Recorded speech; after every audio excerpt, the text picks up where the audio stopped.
New Chinese military action is causing more tension in the Taiwan Strait. Taiwanese fishermen recently witnessed a Chinese warship crossing over the median line of the Taiwan Strait and entering Taiwanese waters.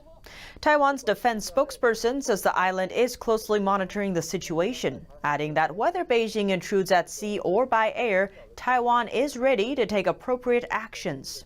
The strait separates democratic Taiwan from communist-ruled mainland China. The U.S. drew a line down the middle of the strait when it signed a treaty with Taiwan decades ago.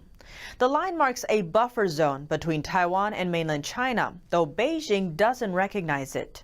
The Chinese regime considers Taiwan and its surrounding waters part of its territory.